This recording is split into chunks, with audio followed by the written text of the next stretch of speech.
Hello friends, బాగున్నారా? నా కిరణ్ కాంతా channel నుంచి మాట్లాడుతున్నానండి. ఈరోజు ఉల్లిపాయల పులుసు ఎలా చేయాలో మీకు చేసి చూపిస్తానండి. ఇలా చేసుకుంటే చాలా టేస్టీగా ఉంటాయండి. ఇగోండి దానికి కావాల్సిన ఏమేమి కావాలో మీకు చూపిస్తున్నానండి.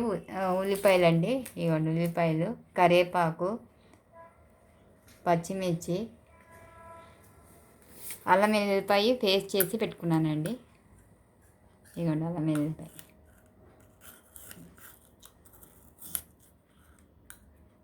అండి.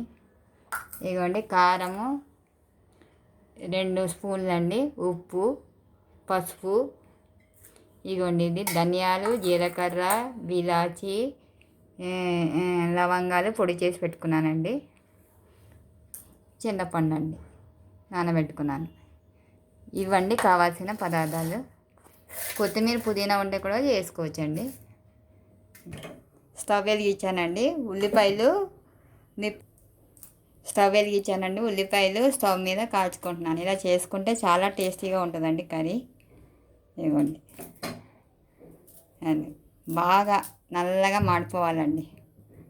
అది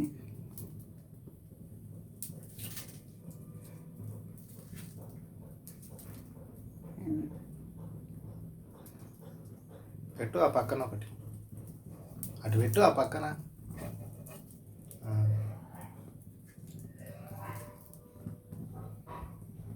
ఇక చూడండి ఉల్లిపాయలు ఎలా కాల్చుకోండి. కట్టెల పొయ్యి ఉన్న వాళ్ళు కట్టెల మీద కూడా కాల్చుకోవచ్చండి. ఇలా చేసుకుంటే చాలా బాగుంటుంది కర్రీ, ఉల్లిపాయల కర్రీ. పచ్చిమిర్చి కూడా కాలుస్తున్నానండి లైట్గా నిప్పుల మీదనే. ఇవ్వండి ఇలాగా పొయ్యి మీద కాల్చుకున్నానండి.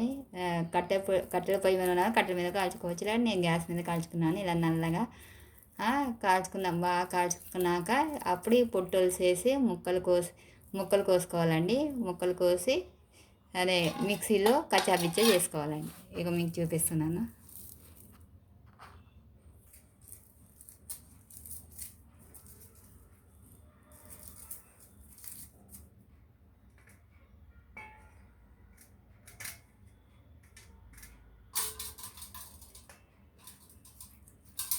తీసేసుకోవాలి.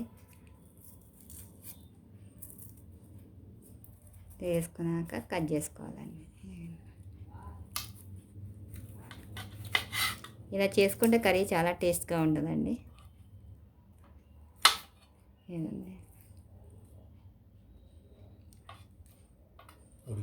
మంచిగా ఉడికిపోయిందండి చూడండి. దీంట్లో ఈ ఉల్లిపాయ పులుసులో ఆయిల్ కూడా వేసుకోకుండా ఆయిల్ లేని ఉల్లిపాయ పులుసు అండి. ఇదిగోండి ఇలా కట్ చేసుకొని మిక్సీలో కచ్చాపిచ్చా చేసుకోవాలండి. ఉడికిపోయింది చూసారా మెత్తగా. దాంట్లో కరివేపాకు కూడా వేసుకోవాలండి కచ్చాపిచ్చగా.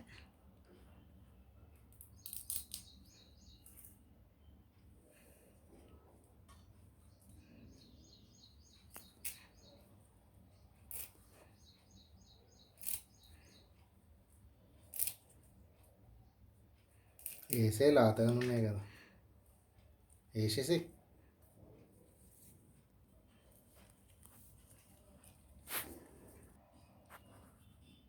కరివేపాకు వేస్తున్నానండి. కొత్తిమీర పుదీనా ఉంటే కూడా వేసుకోవచ్చు. ఇవన్నీ మిక్సీ చేసుకున్నానండి. ఉల్లిపాయలు, కరివేపాకు, పుదీనా, కొత్తిమీర, ఉల్లిపాయ ముద్దలు ఎలా అండి. ఇగోండి కారం, పసుపు, ఉప్పు వేస్తున్నానండి.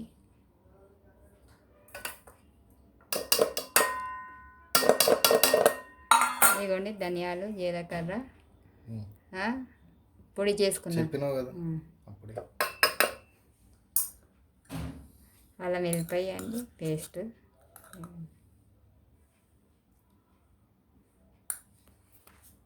కొంతమంది మిక్సీ చేసుకోవచ్చు. చింతపండు రసం వేసుకుంటున్నానండి. ఇదిగోండి కలిపి పొయ్యి మీద పెడుతున్నానండి.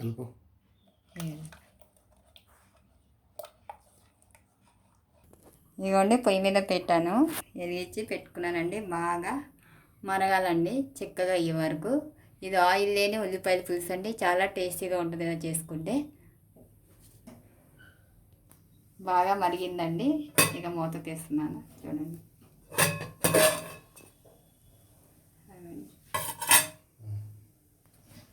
ఇదిగోండి తాలింపు వేసుకునే వాళ్ళు తాలింపు వేసుకోవచ్చండి. తాలింపు లేని వాళ్ళు కూడా ఇలా తినవచ్చండి, ఎందుకంటే ఇది ఆయిల్ లేని ఉల్లిపాయల పులుసు అండి. చాలా టేస్టీగా ఉంటుంది ఇలా చేసుకుంటే. నేనైతే జీలకర్ర ఆవాలు మామూలుగా పెనం మీద ఏ పనండి అవి జిల్లుతున్నాను. ఇవ్వండి చూడండి, ఇలా చేసుకుంటే చాలా టేస్టీగా ఉంటుందండి. పులుసు రెడీ అయిపోయింది. బాగా చిక్కగా కావాల్సిన వాళ్ళు బాగా ఎక్కువసేపు మరగబెట్టుకోండి, అప్పుడు చిక్కగా అవుతుంది. నా ఛానల్ని లైక్ చేసి సబ్స్క్రైబ్ చేయండి.